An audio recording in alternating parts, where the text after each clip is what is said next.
Շիրակի մարզի 4 համայնքներում մինչև տարեվերջ կանցկացվեն հերթական թիմ ընտրությունները։ Կենտրոնական ընտրական հանձնաժողովն արդեն հրապարակել է Ախուրյան եւ Արթիկ համայնքներում ընտրությունների անցկացման ժամկետները։ Երկու համայնքներում էլ ընտրությունները կկայանան հոկտեմբերի 25-ին։ Մյուս երկու Աշոտսկ եւ Ամասիա համայնքների ընտրությունների հստակ ժամկետները դեռևս հայտնի չեն։ Որոշել ենք, որ Ախուրյան եւ Արթիկ համայնքներում լինելու է հոկտեմբեր ամսին, Աշոտսկի եւ Ամասիայինը հետագայում կնշենք, թե երբ է լինելու, որ կարողանանք 4 համայնքներին միաժամանակ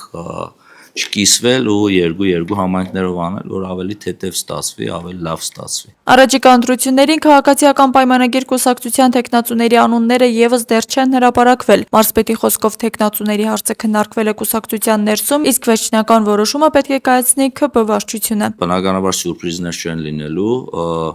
երբ որ վարչությունը կհաստատի, ընթացակարգ կա, վարչությունը պետք է հաստատի մարզպետի ու նախարարի առաջարկությունը, այդ ժամանակ նոր կհրապարակենք ովքեր են լինելու Ախուրյանում եւ ընդհանուր 4 համայնքներում մեր տեխնացուները։ Արթիկի դեպքում սակայն Արուշանյանը հստակեցրել է, կուսակցությունն ընտրություններին մասնակցելու է սեփական տեխնացուով եւ չի պատրաստվում կրկին կոալիցիոն ձևաչափով հանդես գալ։ Թիմի արդեն մենք 5 տարի ունենք Արթիկում համայնքապետ ու այս ժամանակահատվածում ահռելի աշխատանքներ են տարվել, եթե չեմ սխալվում, վերջի 5 տարիների ընթացքում 20 միլիարդից ավել ներդրումներ են եղել Արթիկ համայնքում, որը մեզ վստահություն է ներշնչում շատ ավելին, քան 21 թվականին ենք ունեցել ու մենք չենք էլ մտածում կոալիցիաների մասին։ Գյումրու վերաբերյալ շրջանառվող հնարավոր արտահերթ ընտրությունների եւ համայնքի խոշորացման մասին խոսակցությունները մարզպետը չի մեկնաբանել, փոխարենը նշեց, որ այս պահին քաղաքացիական պայմանագիրը կենտրոնացած է հոկտեմբերին կայանալիք ընտրությունների վրա։ Այն որ Գյումրիում խնդիրը լուծման կարիք ունի, միանշանակի այն որ Գյումրիում խնդիրը լուծվելու է, այդ էլ է միանշանակ։ Այս վիճակով պահել ու շարունակել